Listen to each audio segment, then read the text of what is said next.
Good morning. This is your boy from KQKC. I'm here today just to talk about Mikey Garcia. He also vacated his belt to move where? To lightweight, where he know he would dominate. Now, you know who his opponent will be. His opponent will be Robert Easter Jr., the same brother from Ohio, Adrian Broden, Roadie Dog,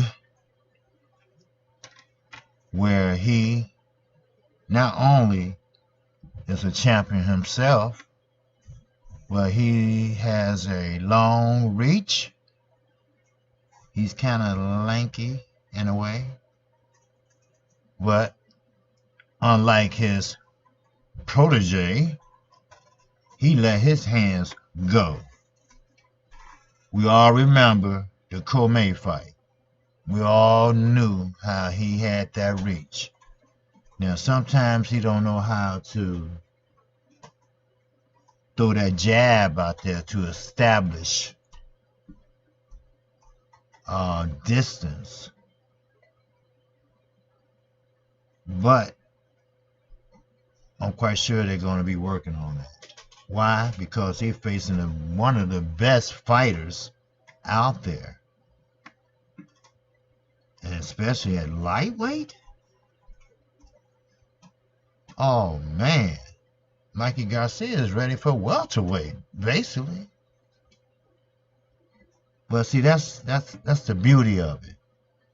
When you self-promote yourself. That's the beauty of it, where you can go up, go down. When you have options. When you have options, the sky's the limit. And Mikey Garcia is one smart hombre. Matter of fact, he is guaranteed. Now, this is my opinion. This is the rumor mill. But he is guaranteed $3 million. Guaranteed $3 million. But with a record like his, undefeated, had some problems with Top Rank, got that out the way. He was off for 2 years. He's back. And he came back in blasting fashion. He came back whooping every opponent he fought. Now, $3 million. Now, is it worth it? Or is it underpaying him? Now, I'm not at the negotiating table. But if I was, I can tell you, I can see how it goes. We all know you go high, I go low, we meet in the middle. We all know that. But I believe that they look at both fighters, both records, both who they fought. Because, first of all, Robert Easter is going to come in as an underdog. I'm going to tell you that right now. Because Mikey Garcia is the man right now. I'm sorry. He's the man. You know, him and Lomachenko, they're right there, you know. And let's not forget, styles make fight. Mikey let his hands go with Adrian Broner, and I'm quite sure he'd do the same with Robert Easter Jr. I mean, he had a big uptick in his output. Robert Easter, once he started feeling Mikey power, you know, he might back off a little bit. Be a little more cautious.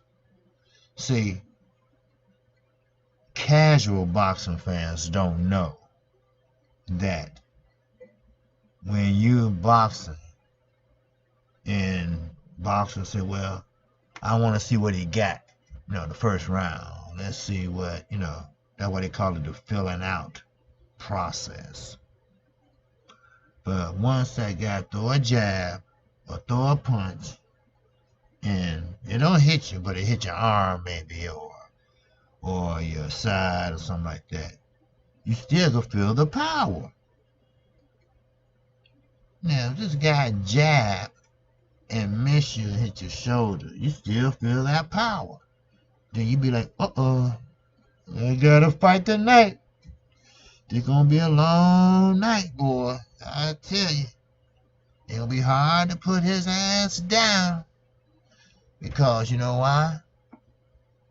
When Mikey Garcia fought Lipinets, he kept coming. He was getting tagged because what? He was leaning down to his right as he threw the punches. He's heavy-handed. He's a good, hard hitter. But you gotta keep your eyes open when you throw a punch, because you gotta be ready for the counter. And that was his problem at the beginning of the fight. He'll throw a punch, but he can't get back or get out of there in time for defense. Mikey got good balance. He has good thinking power in the ring. He sees things that, hell, people at home don't see. Judges don't see. Commentators don't see. So, he collect that data, just like Floyd Mayweather used to do. It took him a couple rounds, but they figure out that data. They'd be like, okay, well, he's dropping his left when you throw that right.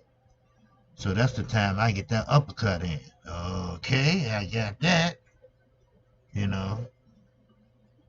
One commentator said, I believe it was Al Bernstein, for Showtime. Great guy, Hall of Famer. Much respect to him. He always said that a fighter could get froze when you have a lot of punches coming back at him. It doesn't matter if he's a come forward type of guy. So, with that said, Mikey Garcia versus Robert Easter Jr.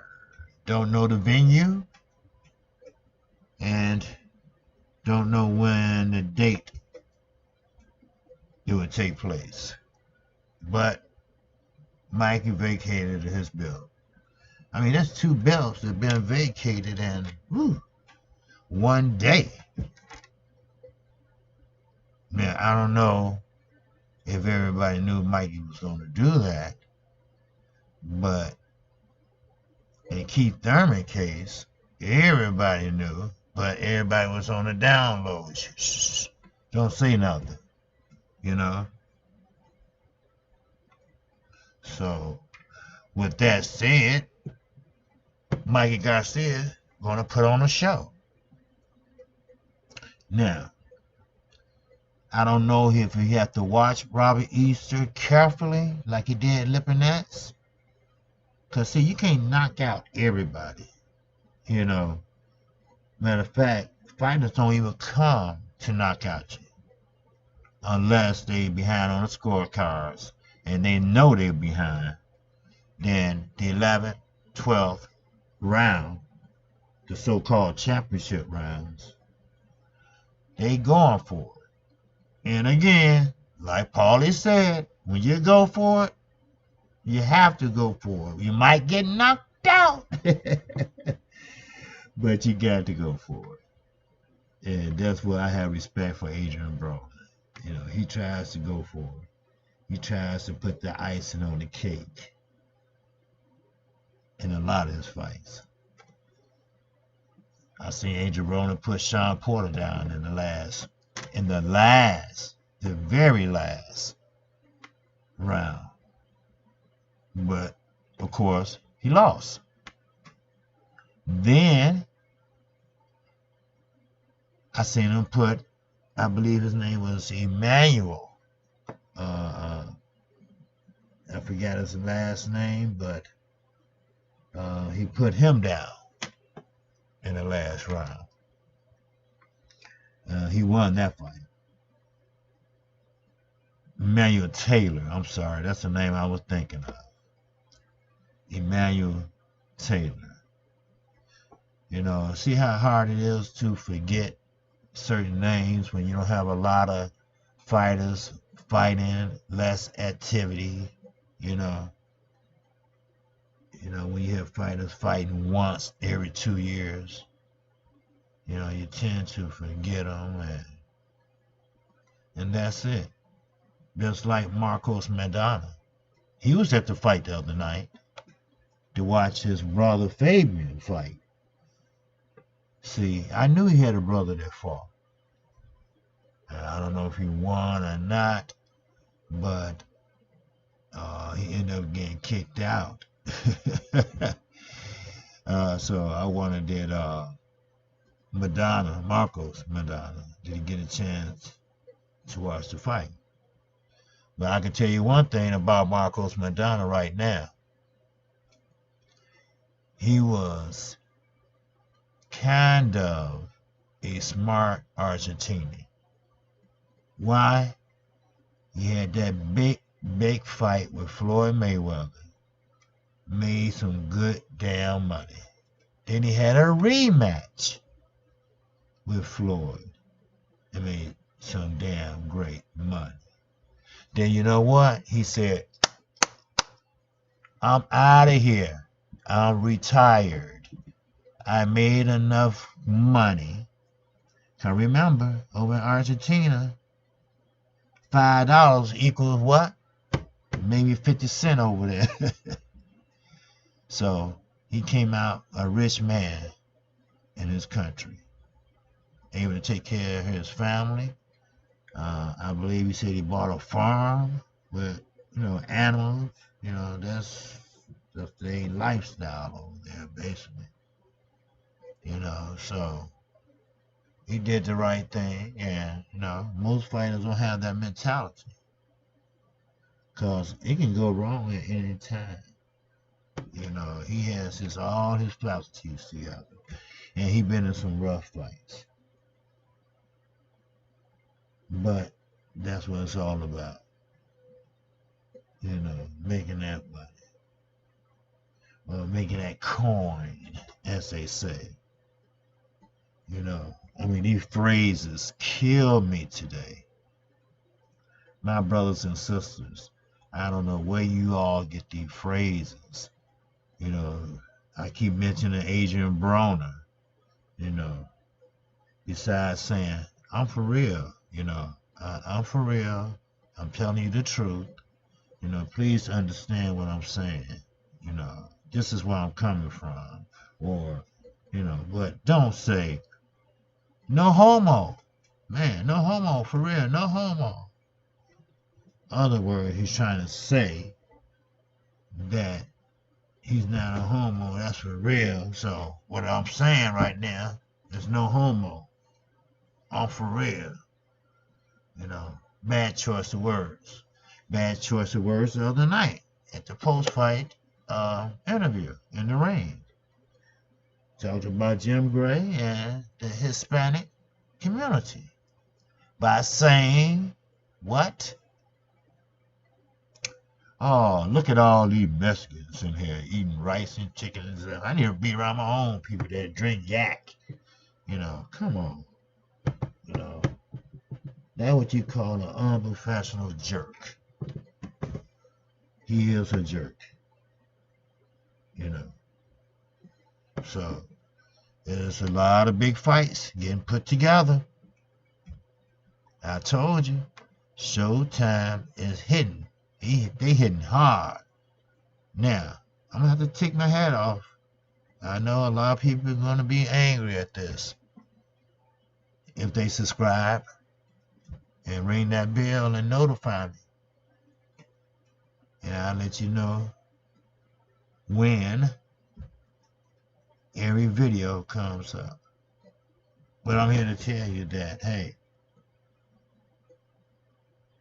this guy, Suleiman, the WBC chairman, president, boss, whatever you want to call him, he's running that company. He's running that company like a straight up business that is just a one fight away from going out of business. That's how he has approached the WBC. He has order fights. He has suspended fighters. He has forced champions to fight their mandatories. And, of course, the anti-doping law, which is PEDS. So, but that also says is that don't worry about it. Things happen. Things happen. Fighters, don't worry about it. Things happen. I remember when a champion was fighting for maybe the 10th time, defending his belt. Then next thing you know, pretty much a nobody came in there and snatched it away. That's why you never take no other opponent lightly, because they will surprise you. Look at Mike Tyson and Buster Douglas. People didn't know who Buster Douglas was. Nobody didn't know who he was. To what? Till he knocked Mike Tyson out. Down, out, whatever you want to call it.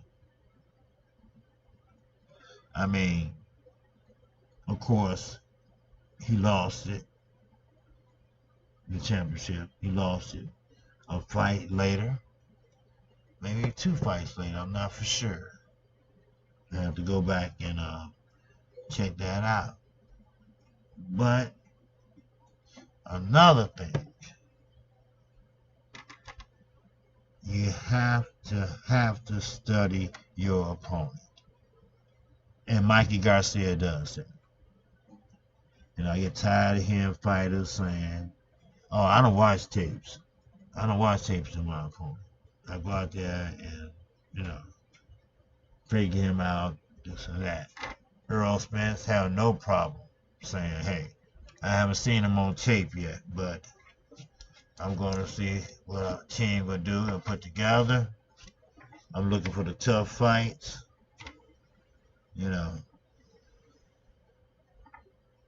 Mayweather, Floyd Mayweather Jr., he said he don't watch tapes. But I guarantee you somebody in his camp does watch tapes. Because sometimes he knows exactly what he needs to do. Yeah, don't get me wrong, he's a smart fighter. Great IQ in the ring. But somebody's watching tapes in his camp. It might be his father. It don't have to be him. But regardless, this video, KQKC Boxing, is announcing that Mikey Garcia vacated his belt, just like Keith Thurman vacates his belt. So with that, I gotta say I'm out of here. Again, this is KQKC. Please subscribe to my channel, leave a comment, and the little icon bell, click on that one. So you're gonna get notified every time I make a video. I'm just learning. It's a new channel. I'm feeling my way through day by day. So everyone have a pleasant day, and KQKC Boxing is out of here.